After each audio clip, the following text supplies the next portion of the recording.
In 2020, the New York Times named Denzel Washington as the greatest actor of the 21st century.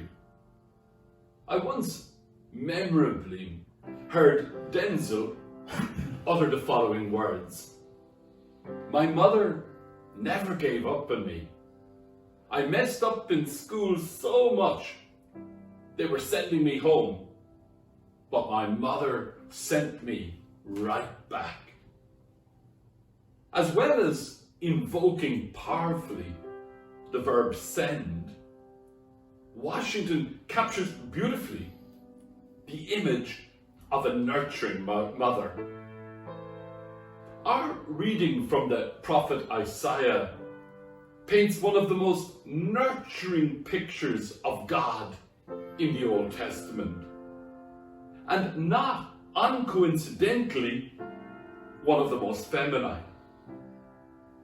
Mexican theologian Maria Pilar Aquino describes how in Latin America, women began to find God as lover, according to the pattern of the biblical Song of Songs, where both woman and man take initiative in seeking each other and, once found, praise each other's beauty. These Latin American women discovered God as a life-giving spirit who can be encountered within themselves and everything that fosters life. Rather than a sovereign God who takes care of every problem, like a father or big brother caring for a helpless little girl, who in turn pleases him by being quiet and dutiful, Latin American women emphasized the all-embracing love that liberates them into their own freedom. In this relationship, they began to trust their own personal power as a function of womanliness in all its fullness. Astrid Lobo is a scientist and a female active lay leader in the Catholic Church in India, and gently remarks, "No longer do I see God as rescuer. I see her more as a power and strength within me, who calls upon us to use our own resources. God is the creative force, befriender, friend, and companion, who cherishes women in their gladness and pain, gratitude and anger, and ability to change the world." Despite the nurturing and feminine image of God offered by the prophet Isaiah, this image has often been hidden through the centuries. Take, for example, the ceiling of the Sistine Chapel in Rome, which has indelibly influenced the imagination of the West. From one end of the chapel to the other, these well-known paintings depict God as old, white, well-fed, and male, the epitome of those who held power in Michelangelo's society.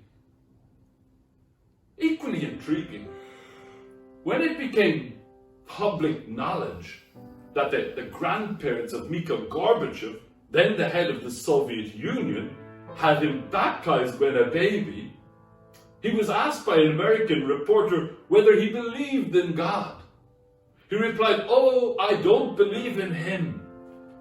Even atheists take it for granted that God is male. In reading the Gospels, the general impression we get is that Jesus was very much a man of action, preaching, teaching, healing, and confronting the religious and political leadership. The glad tidings emanating from Jesus' sent mission came to women not as a second thought, but with attention to women's specific situation.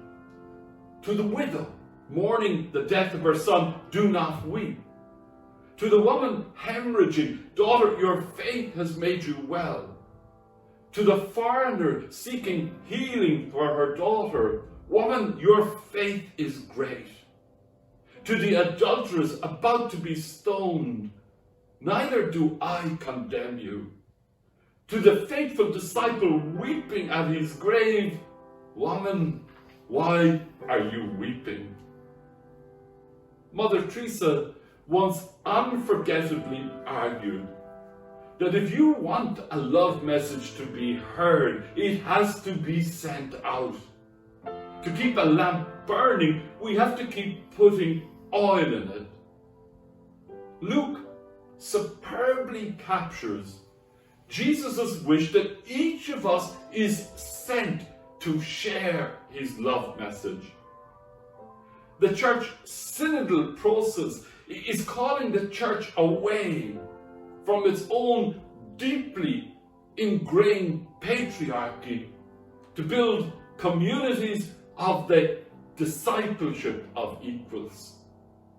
In preparing spiritually for the harvest, it is good to recall that when Jesus uses the term Abba, his use is not that it is masculine or that it is a word a child might use, but it expresses intimacy. God is being spoken of as a loving parent who embraces, holds and protects his or her child. And like the love of any good parent, it is warm, unconditional, and totally dependable. Amen.